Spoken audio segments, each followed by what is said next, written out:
감사합니다. 오늘 주시는 하나님 말씀 우리 같이 보도록 하겠습니다. 사도행전 7장 51절에서 60절까지 말씀입니다. 우리 천천히 한 절씩 읽을 텐데 제가 한 절, 여러분이 한 절 교독해서 함께 읽도록 하겠습니다. 사도행전 7장 51절에서 60절 말씀입니다. 마지막 절은 함께 읽겠습니다. 목이 곧고 마음과 귀에 할례를 받지 못한 사람들아, 너희도 너희 조상과 같이 항상 성령을 거스르는도다. 선지자들 중에 누구를 박해하지 아니하였느냐? 의인이 오시리라 예고한 자들을 그들이 죽였고, 이제 너희는 그 의인을 잡아준 자요 살인한 자가 되는. 너희는 천사가 전한 율법을 받고도 지키지 아니하였도다 하니라. 그들이 이 말을 듣고 마음에 찔려 그를 향하여 이를 갈고, 스데반이 성령 충만하여 하늘을 우러러 주목하여 하나님의 영광과 및 예수께서 하나님 우편에 서신 것을 보고 말하되, 보라, 하늘이 열리고 인자가 하나님 우편에 서신 것을 보노라 한대, 그들이 큰 소리를 지르며 귀를 막고 일제히 그에게 달려들어 성 밖으로 내치고 돌로 칠세, 증인들이 옷을 벗어 사울이라 하는 청년의 발 앞에 두니라.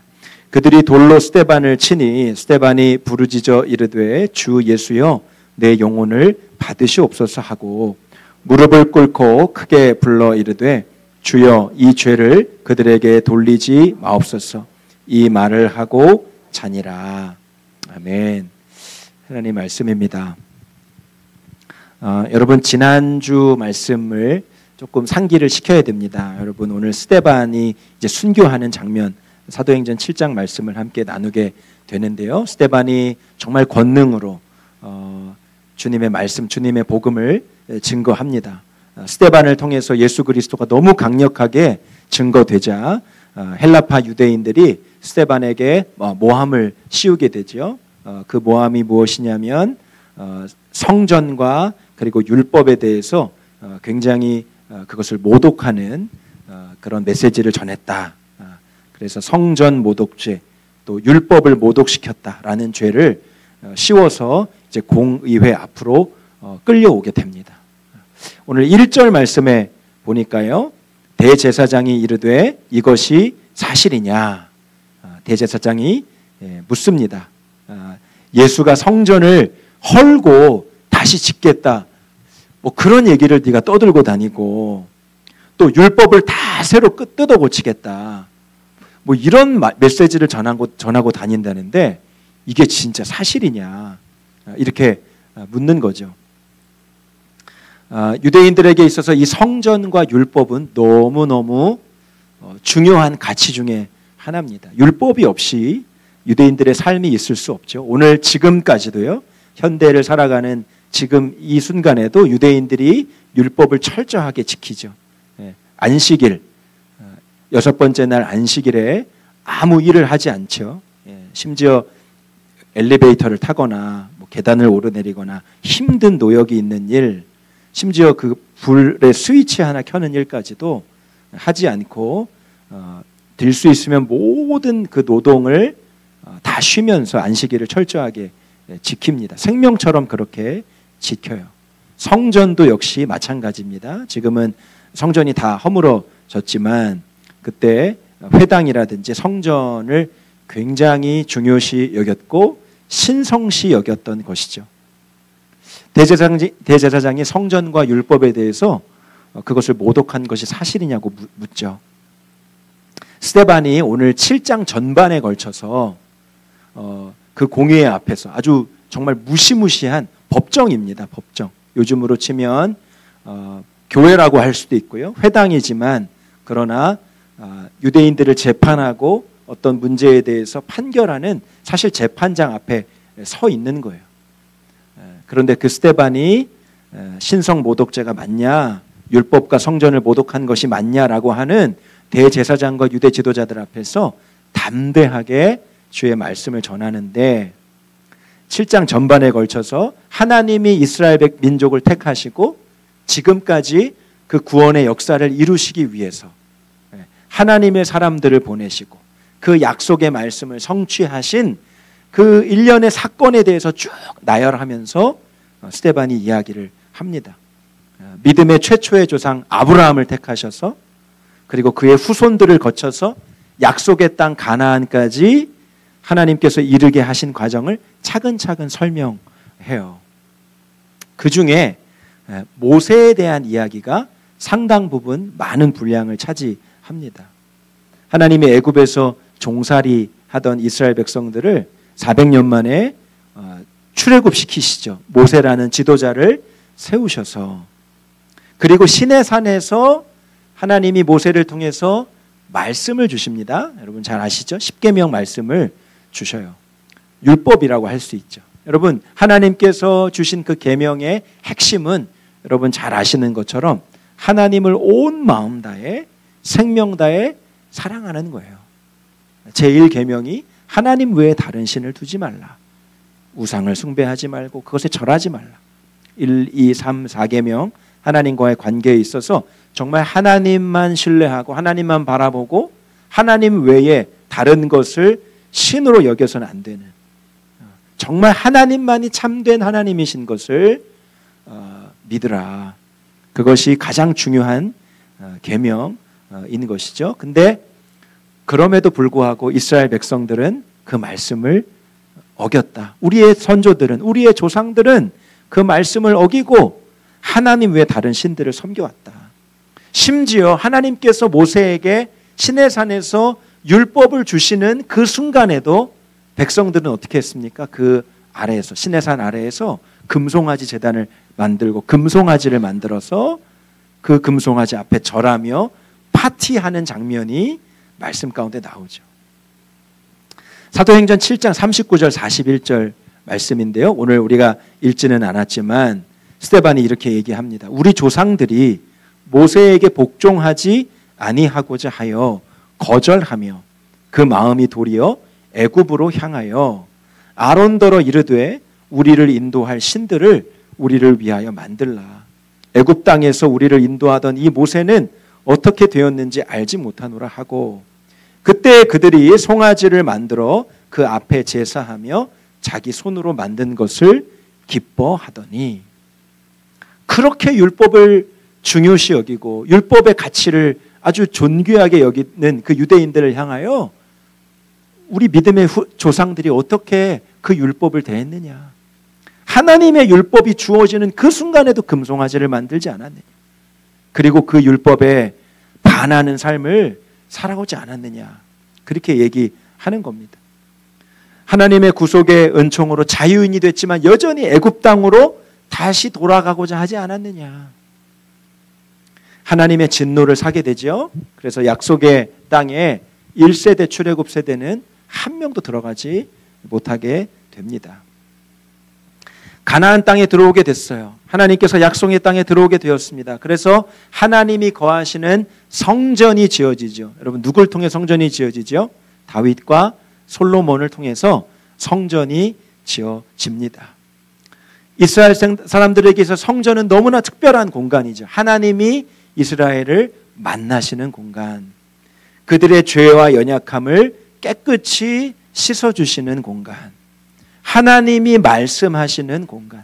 그래서 성전이라는 것은 유대인들에게 있어서 너무나 중요한 공간이었던 것이죠. 그래서 먼 지방에 있는 사람들도 절기가 되면 다 예루살렘으로 와서 예루살렘 성전에서 제사를 지내게 되는 거죠. 그런데 문제는 뭐냐? 성전 안에 거하시는 하나님을 사모하고 주님을 사랑하고 주님을 바라보는 것이 아니라 그 성전 자체를 더 귀하게 여기는 마음이 일어나게 됐다는 거죠. 사도행전 7장 49절 50절입니다.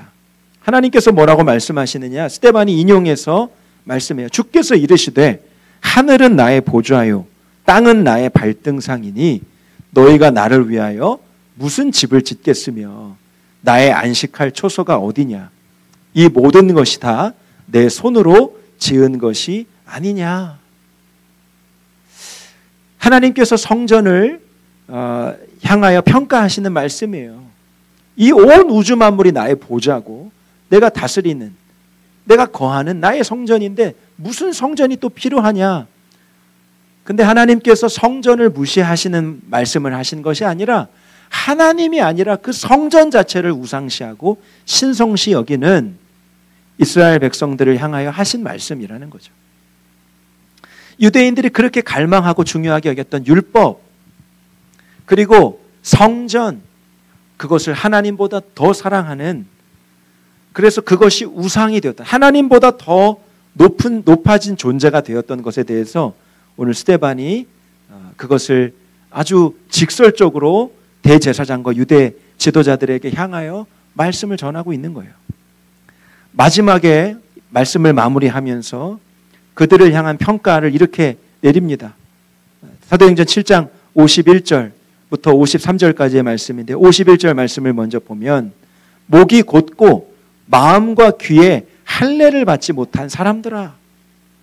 여러분 대단한 말씀이죠. 대제사장을 향하여, 유대 지도자들을 향하여 목이 곧고 마음과 귀에 할례 받지 못한 자들아. 할례는 유대인들에게 있어서 자존심이죠. 내가 하나님의 백성, 선민된, 선택된 백성이라는 것이, 그걸 증거하고 증명하는 것이 육체의 할례입니다. 그런데 스데반이 말하고 있는 것은 육체의 할례가 아니라 아무리 할례를 받고 난지 8일 만에 할례를 받고 하나님의 선택된 백성이라 말한다 할지라도, 그러나 그 중심으로는, 그 심령으로는 전혀 하나님의 말씀대로 살지 않고 마음에는 전혀 변화가 없고 하나님의 뜻과는 정반대로 살아가는, 목이 곧고 마음과 귀에는 할례 받지 않은 이 가짜 유대인들, 이 가짜 하나님의 사람들아, 너희도 너희 조상같이 항상 성령을 거스르는도다. 표면적으로는 하나님을 믿고 표면적으로는 할례 받은 자이지만 하나님의 성령이, 하나님의 영이 강권하셔서 인도하시고 순종하라고 인도하시고 명령하시는 하나님의 그 인도하심과 말씀 앞에는 정작 거역하는, 교만함으로 이 목이 곧고 높아진 자들아. 그렇게 엄중한 질책의 말씀을 스데반이 오늘 하고 있는 거예요. 마음에 주시는 성령의 음성을 들으려 하지 않고요, 그저 자기 안에 있는 율법의 지식, 그리고 우리는 선택된 민족, 우리 조상, 내 아버지, 내 할아버지, 내 조상은 아주 유명한 신앙의 손조였어 라고 하는 것에만 마음이 굳어져 있는 상태로, 하나님이 전혀 역사하실 수 없는 마음에 굳은 상태로 있는 그 유대인들을 강하게 질책하고 있는 것입니다. 성령께서 말씀하셔도, 성령께서 깨닫게 하셔도 전혀 움직여질 수 없는 마음의 무서운 상태가 되었다라는 것을 아주 직설적으로 얘기한 거예요. 52절 53절 말씀을 보실까요? 너희 조상들이 선지자들 중에 누구를 박해하지 아니하였느냐? 의인이 오시리라 예고한 자들을 그들이 죽였고 이제는 너희는 그 의인을 잡아준 자요 살인한 자가 되나니 너희는 천사가 전한 율법을 받고도 지키지 아니하였도다. 그렇죠, 여러분. 얼마나 많은 하나님의 거룩한 선지자들이 이스라엘 백성들을 향하여 하나님의 마음을 전했습니까? 하나님의 말씀을 전했습니까? 하나님께 돌아오라고, 주님의 말씀 앞에 돌아오라고, 거짓신 우상을 버리고 하나님을 섬기는 그 거룩한 신앙으로 다시 돌아오라고 얼마나 많은 하나님의 사람들을 보내셨나요? 그런데 믿음이 있다 하는 자들, 율법을 지킨다 하는 자들이 하나님이 보내신 그 선지자의 입을 막았고, 그리고 그들을 잡아 죽였지 않느냐. 그리고 하나님께서 예언하신, 하나님께서 보내신 그 완전한 의인 예수 그리스도를 너희가 또 잡아 넘겨 죽음에 넘긴 자, 죽음에 넘기지 않게 되었느냐. 하나님이 전한 율법을 받았지만 지키지 않은 자들이다. 하나님께서 보내신 예수 그리스도를 핍박하여 죽게 한 자들이 너희들이 아니냐. 마치 너희의 조상들이, 우리 조상들이 하나님의 보내신 선지자들을 잡아 죽이고 재판에 넘겼던 것처럼.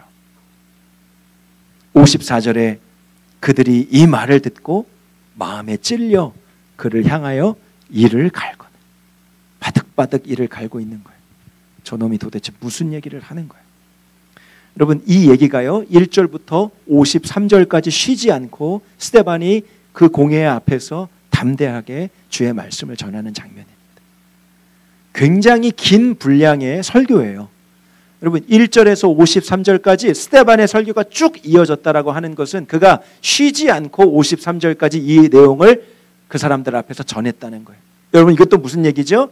그를 잡아 죽이려고, 누명을 씌우려고 그를 불러 모은 유대인들과 유대 지도자들이 그 스데반의 말씀 앞에 꼼짝없이 아무런 토를 달 수도 없는 그런 상황 가운데 그의 말씀을 들을 수밖에 없었다라는 것이죠. 하나도 틀린 말이 없었기 때문에 그래요. 너무나 분명한 이스라엘의 역사, 자신의 선조들의 과오를 그대로 남김없이 하나님의 말씀에 의거해서 주의 말씀에 능통하여 그 말씀의 역사적 사건들을 나열하니까 그를 잡아 죽이려고 모함을 꾀했던 모든 자들의 입이 다 막아지게 되는 거예요. 마음이 찔림이 일어납니다. 그런데 너무나 안타까운 것은 그 마음의 찔림을 가지고 주님 앞에 회개하는 자는 없었다는 거예요. 베드로가 말씀을 전할 때 어찌할꼬 하면서 유대인들 중에 3,000명이 회개하는 역사가 사도행전 이전에 일어났잖아요. 그런데 오늘 정말 강력한 그 유대 지도자들, 유대 사회에 있어서 권력이고 힘이고 곧 그들이 법이라고 하는 그 유대 대제사장을 비롯한 유대 권력자들의 마음에는 그 하나님의 말씀이 회심으로, 회개로 이어지는 말씀이 되지 못한 거예요. 오히려 분노합니다. 하나님의 말씀으로 들은 것이 아니고 그냥 사람의 말로 들은 거예요. 이번 주 새벽기도 본문이 이제 레위기 말씀이 끝나고요, 3일 전부터 데살로니가 전서 말씀으로 바뀌어지게 됐습니다. 여러분 같이 묵상하시면서 아마 보셨을 거예요. 근데 오늘 새벽에 본문에 사도 바울이 데살로니가 성도들을 향하여 그들을 정말 주님의 사랑으로 권면하고 또 격려하면서 내가 너희를 향하여 정말 하나님 앞에 얼마나 큰 감사가 일어나는지 몰라. 데살로니가 교회 성도들을 바라보면 생각하면서 하나님 앞에 정말 깊은 감사를 드릴 수밖에 없습니다. 그렇게 얘기합니다. 근데 그 이유가 뭐냐? 하나님의 말씀에 너무나 진정으로 그 말씀에 반응한다라는 거예요. 주님의 말씀이 떨어질 때, 주의 말씀을 받을 때 사람의 말이 아니라 하나님의 말씀으로 받는, 하나님의 말씀을 대하는 마음의 진정성 때문이라고 이야기합니다. 데살로니가전서 2장 13절에 사도 바울이 이렇게 얘기해요. 너희가 하나님의 말씀을 받을 때에 사람의 말로 받지 아니하고 하나님의 말씀으로 받음이니 진실로 그러하도다. 이 말씀이 또한 너희 믿는 자 가운데서 역사하느니라. 이것이 사도 바울에게 너무나 큰 감사와 기쁨이 된 거예요. 여러분, 오늘 저도 이렇게 여러분에게 말씀을 전하죠. 그런데 저 김은창 목사 사람이 하는 말, 여러분 이렇게 생각하고 들으실 수도 있습니다. 그런데 사람이 전하지만 사람이 전하는 말 속에 성령께서 역사하셔서 하나님의, 나를 향한 하나님의 말씀이 담겨 있다라고 오늘 이 말씀을 들으시는 분은 주의 성령께서 사람의 말을 통해서도 하나님이 말씀하시는 사건이 일어나게 되는 것이죠. 오늘 여러분이 개인적으로 큐티를 하고 성경을 읽고 또 설교 방송을 볼 수도 있고요. 또 여러분과 친밀하게 교제하는 영적인 동역자의 입을 통해서도 여러분 하나님의 말씀이 전해지고 증거될 수 있는 것이에요. 중요한 것은 오늘 하나님이 나에게 하시는 그 말씀을 사람의 말로 받지 않고 하나님의 말씀으로 들으려고 하는 그 믿음의 자세가 너무나 중요하다는 거죠. 여러분, 사울 왕이 하나님 말씀에 불순종하면서 자기 자신을 위한 제사를 드리잖아요. 사무엘 선지자가 그것을 나무랍니다. 하나님의 뜻을 전해요. 왕이요, 제사 드리는 게 지금 문제가 아니고 하나님의 말씀에 청종하는 것이 하나님 더 기뻐하시는 것입니다. 어찌하여 하나님 말씀에 불순종하여, 왜 시키지도 않은 그 제사를 드리려고 하십니까? 여러분, 이 말씀을 들을 때 사울이 꼬꾸라져서 회개했다면 얼마나 좋았을까요? 그러나 회개하는 척하지만 그 마음에는 조금도 바뀌어지는 것이 없었어요. 자기가 계획한 그대로 자신을 위한 제사를 드리죠. 사무엘이 하나님의 뜻, 하나님의 마음, 하나님의 말씀을 전했지만 사울 왕은 그것을 그저 사람의 말로 들은 것이죠. 나에게 주시는 하나님의 경고의 말씀으로, 생명의 말씀으로 받지 않는 것이에요. 그것 때문에 하나님이 더 이상 사울 왕을 쓰실 수 없게 되죠. 그를 버리실 수밖에 없는 상황이 된 겁니다. 자신의 충신 우리아의 아내 밧세바를 취한 다윗이 자신의 죄를 깨닫지 못하고 있을 때 나단 선지자가 하나님의 말씀을 그에게 전하죠. 사무엘하 12장 9절이에요. 어찌하여 네가 여호와의 말씀을 업신여기고 나 보기에 악을 행하였느냐. 네가 칼로 햇사람 우리아를 치되 암몬 자손의 칼로 죽이고 그의 아내를 빼앗아 네 아내로 삼았도다.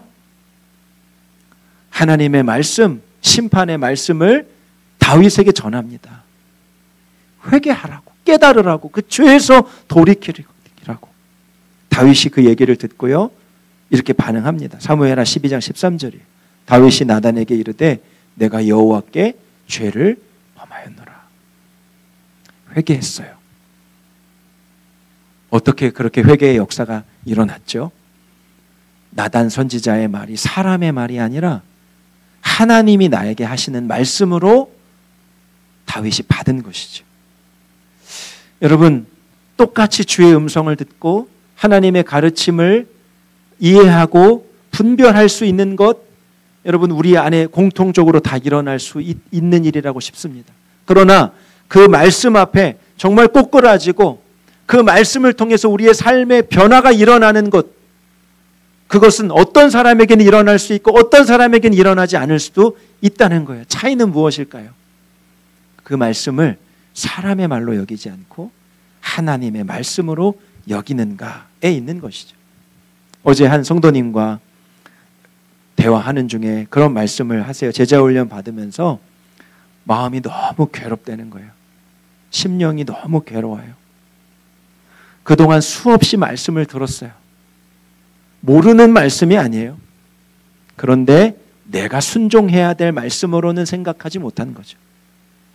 나에게 주시는 말씀이라고, 오늘 그것이 내 삶에 한 가지 한 가지 다 적용되어야 될 것이라고 그렇게 치열하게 그렇게 말씀을 살아낸 경험은 없었던 것이죠.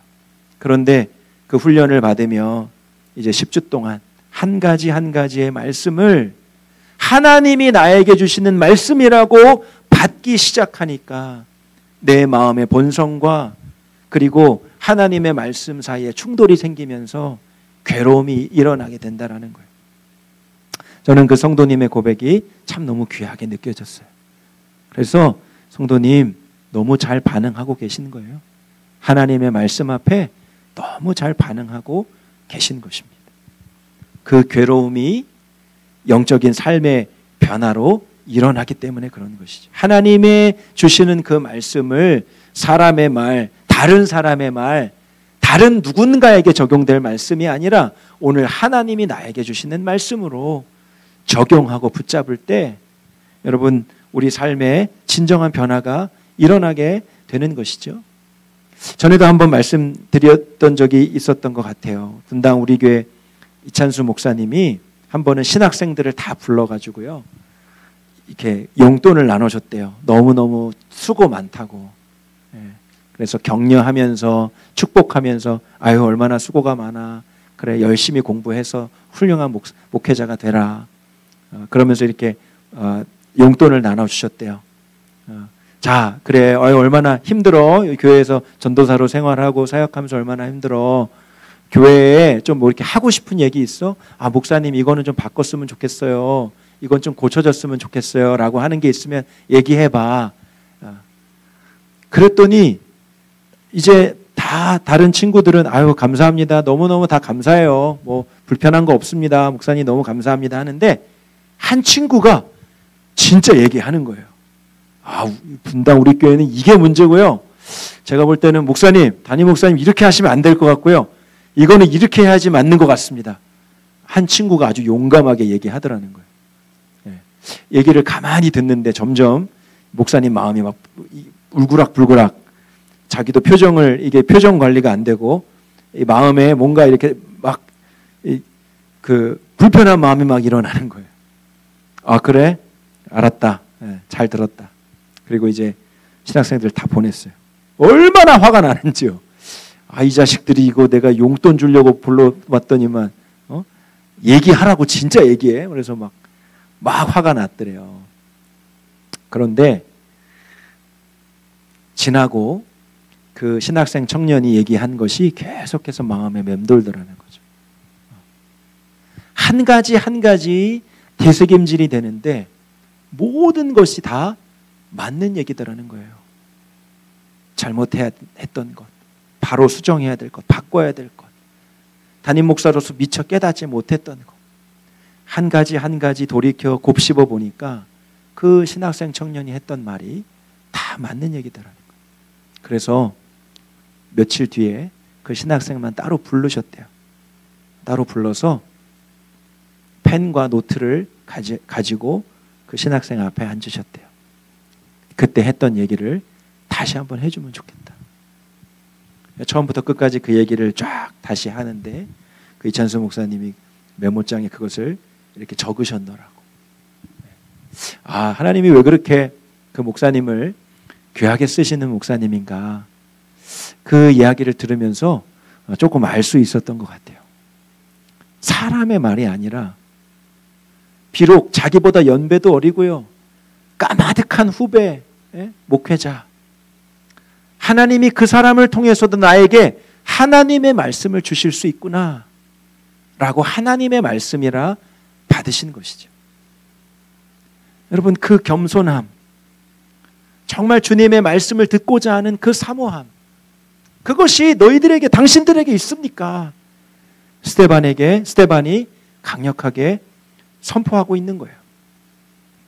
이제 유대 지도자들이요, 한계에 다다릅니다. 아까 이를 바득바득 갈았다가 이제는 참지를 못해요. 그를 잡아다가 끌고 나가서 이제 돌을 던져 스데반 집사를 죽이죠. 57절, 58절 말씀입니다. 그들이 큰 소리를 지르며 귀를 막고 일제히 그에게 달려들어 성 밖으로 내치고 돌로 칠세 증인들이 옷을 벗어 사울이라 하는 청년의 발 앞에 두니라. 여러분, 여기 재미있는 표현이 있어요. 그들이 큰 소리를 지르며 귀를 막았다. 여러분, 왜 귀를 막았을까요? 57절에 그 유대 지도자들이 자신의 분을 이기지 못하고 소리치면서 왜 귀를 막았을까요? 그들의 마음 가운데 하나같이 다 비수같이 꽂아드는 하나님의 명확하고도 분명한 말씀을 들었기 때문인 것이죠. 진리의 말씀을 들었기 때문이에요. 그러나 그들이 듣고 싶어하는 말씀은 아니었던 거예요. 큰 소리를 질렀다 그랬어요. 여러분, 하나님의 말씀을 들었다면 반대가 돼야죠. 여러분, 하나님의 말씀을 진정으로 받은 자의 변화는 무엇입니까? 큰 소리를 지르고 듣기 싫어요, 귀를 막는 게 아니라 하고 싶은 말이 있어도 내 입을 막는 거죠. 귀를 막아야 될 게 아니라 내 입을 막아야죠. 그리고 하나님의 말씀을 들을 귀는 열어야죠. 근데 유대 지도자들은 완전 반대였어요. 소리치고 외치고 그리고 고함을 지르고 스데반의 그 선언을 듣기 싫어서 자신의 귀를 막았다고 한 거죠. 사랑하는 여러분, 정말 예수님을 모시고 성령의 충만함을 받았다면 여러분, 이제는 우리는 말 없는 사람이 되는 게 맞는 거죠. 하고 싶은 말, 내가 꼭 해야 돼, 이 말 내가 꼭 해야겠어, 제가 꼭 이 말은 해야겠습니다. 여러분, 성령 충만한 사람은 말을 많이 하는 사람, 내 경험에 비춰서 맞는 말 하는 사람, 반드시 시시비비를 가려야 되는 말 하는 사람이 아니더라고요. 성령 충만하고 예수 그리스도를 닮은 사람은 항상 말이 없는 사람이 되는 것을 보게 돼요. 그리고 어떤 사람이 되죠? 듣는 사람이 되는 것이죠. 저 사람의 발언을 통해서, 저 사람의 이야기를 통해서 하나님이 나에게 말씀하실 수도 있겠다. 말은 없어지고 듣는 일은 많아지는 것. 여러분, 교회 안에 말은 없어지고요, 들을 마음이 많아지는 성도가 많아진다면 저는 정말 행복한 교회가 되지 않을까 싶어요. 여러분, 교회가 왜 행복하지 못할까요? 때로는 왜 교회 안에 어려움이 일어날까요? 반대의 일이 일어나니까. 말은 많고요, 하고 싶은 말은 많고요, 쏟아내고 싶은 말 다 하고요, 꼭 해야 될 말 여지없이 다 하고요, 듣지는 않는 거죠. 귀는 꽉 막는 거예요. 내가 네 얘기 듣기 싫어. 내가 너보다 얼마나 더 잘하는데, 내가 당신보다 경험이 얼마나 많은데, 이래 척하면 척이야. 벌써 이 사이즈가 나오고 계산이 되지. 왜 그렇게 못 알아들어? 왜 이렇게 이해를 못해? 내 말을 들으면 된다니까. 여러분, 그 많은 말들 때문에 얼마나 많은 사람들의 마음 가운데 상함이 되고 상처가 되고 관계가 깨어지게 되나요? 오늘 이 57절 말씀이 참 정말 저는 주님이 저희들에게 주시는 말씀이라 생각이 됐어요. 주님을 바라보는 자라면 귀를 막는 게 아니고 우리 입을 막는 사람이 되는 거죠. 그리고 누구를 통해서든 하나님 말씀하실 수 있다라는 마음을 가지고 듣는 사람이 되는 거죠. 여러분, 그것이 성령 충만한 사람이라고 저는 하나님이 오늘에게 말씀해 주신다라고 생각해요. 스데반이 마지막까지 목숨을 걸고 회개의 말씀을 전합니다. 진짜 생명을 다 던졌어요. 하나님이 전하라고 하신 말씀을 전하는 거죠. 여러분, 그리고 스데반이 어떻게 하시는지 보세요. 7장 55절이에요. 스데반이 성령 충만하여 하늘을 우러러 주목하여, 이렇게 되어 있죠. 주님이 감동 주셔서 전해야 될 말씀을 다 전했습니다.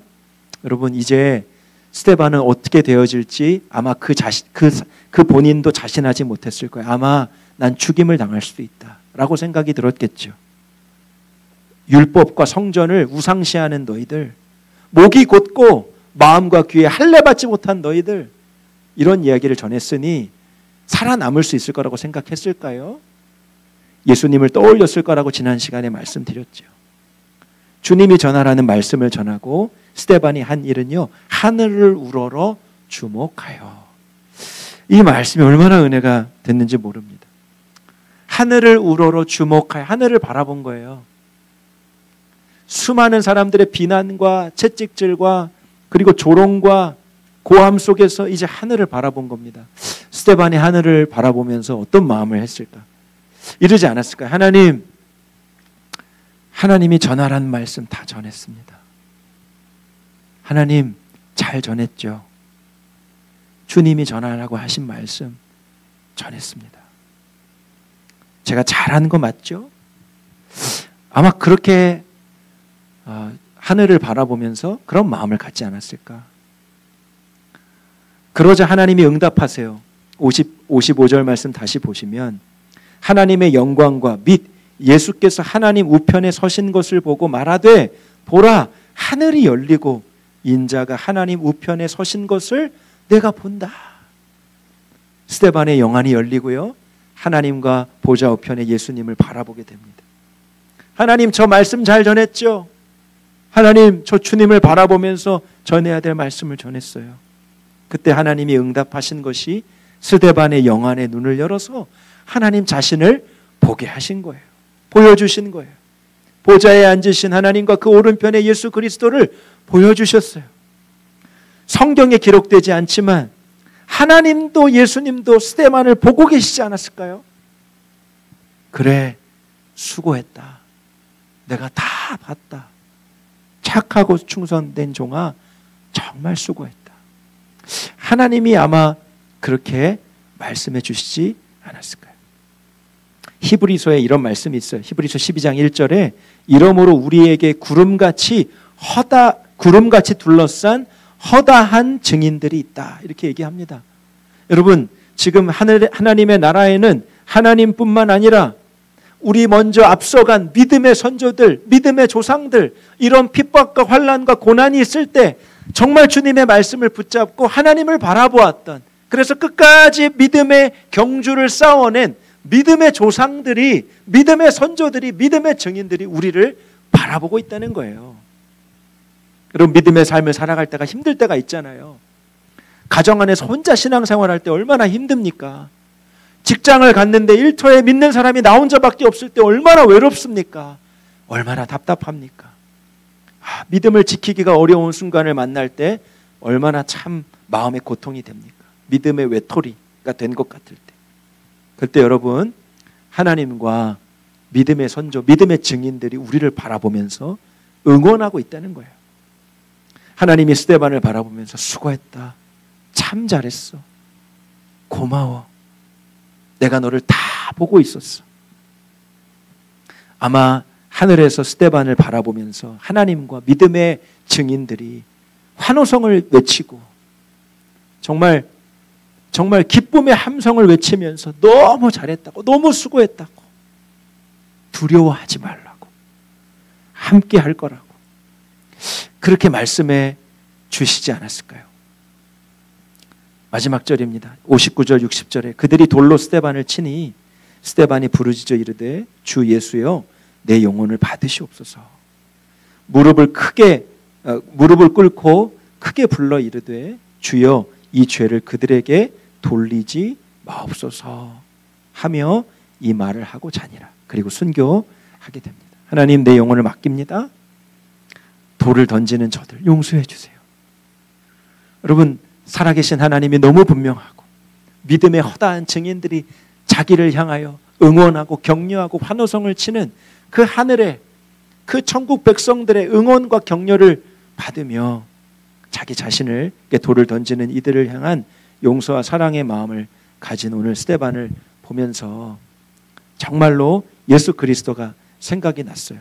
예수님이 십자가 지실 때의 모습을 이사야 선지자가 미리 깨닫고 이렇게 얘기하지요. 이사야서 53장 7절입니다. 그가 곤욕을 당하여 괴로울 때에도 그의 입을 열지 아니하였으며 마치 도수장으로 끌려가는 어린 양과 털 깎는 자 앞에서 잠잠한 양같이 그의 입을 열지 아니하였도다. 예수님도 십자가 지실 때, 고난당할 때, 모욕을 당할 때, 그리고 십자가에 못 박혀 죽으실 때 아무 말씀하지 않으셨다 하셨습니다. 하나님의 완전한 구원의 계획을 알고 계셨기 때문이죠. 그 고난을 뛰어넘어서 주실 놀라운 기쁨을 주님께서 바라보셨다라고 말씀하셨습니다. 사랑하는 여러분, 어떠한 힘들고 어려운 일이 있다 할지라도 하나님이 우리에게 주신 하나님의 사명, 주님의 복음을 전하고 주님의 몸된 교회를 섬기고 끝까지 믿음의 삶을 살아내는, 그 믿음의 경주의 삶을 살아내는 여러분, 그 삶을 포기하지 않게 되기를 바랍니다. 하나님이 응원하고 계시다는 거예요. 너무 잘하고 있어. 너무 수고가 많지. 하나님께서 주실 상이 정말 큰 것이죠. 그 영의 눈이 바라보아지니까 마지막 두려운 죽음의 순간 앞에서도 정말 주님의 마음을 품을 수 있었던 스데반이었던 것 같아요. 여러분,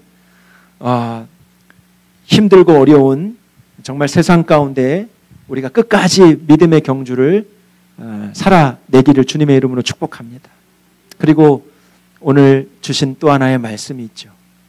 정말 성령 충만한 사람 되기를 원합니다. 여러분, 오늘 성령 충만한 자의 모습이 어떤 건지 우리가 나눴습니다. 그게 뭐예요? 하고 싶은 말은 하지 않고 십자가에 못 박고 내가 들어야 될 귀만 여는 거예요. 소리치고 고함치고 윽박질러서 내 의견을 관철시키고 내가 하고 싶은 말을 다 쏟아내는 그 입을 여 막고요, 내 귀는 여는 것이죠. 유대 지도자들이 했던 모습과 정반대의 모습. 내 입은 막고 귀는 열. 어떤 상황 속에서도 주님은 나에게 말씀하시는 분이시니 주의 말씀만 청종하고 그 말씀에만 반응하겠습니다. 여러분, 너무 귀중한 가르침을 오늘 주신 것 같아요. 성령 충만함. 내 입은 막고 귀는 여는 것. 그리고 끝까지 하나님께서 나에게 맡겨주신 하나님의 사명을 끝까지 완수하고 나아가는 것입니다. 우리 함께 찬양하고 오늘 기도했으면 좋겠는데요. 아주 오랜만에 불러보는 찬양입니다. 나는 가리라. 비바람이 앞길을 막아도 나는 가리. 주의 길을 가리. 눈보라가 앞길을 가려도 나는 가리. 주의 길을 가리. 여러분 가사를 생각하시면서 이 찬양 같이 불러보실 텐데요. 정말 영광의 길, 승리의 길, 또 생명의 길이 정말 주님을 따라가는 것, 끝까지 믿음의 경주를 싸워내는 것. 여러분 앞으로 세상은요 더 믿음 지키기 어려운 세상이 될 거예요. 제가 비관적인 얘기를 드리는 거예요. 근데 제가 예언합니다. 앞으로 세상은요 더 믿음 지키기 어려운 세상이 됩니다. 세상은요 더 악을 향해서 치닫게 될 것입니다. 왜냐하면 주님의 마지막 때가 오고 있기 때문에 그래요. 그렇기 때문에 우리가 더 믿음을 붙잡아야 됩니다. 더 예수님을 따라가야 됩니다. 하고 싶은 말 하지 않고요 주의 말씀만 들으면서 나아가야 됩니다. 오늘 말씀 기억하면서 함께 이 찬양 하겠습니다.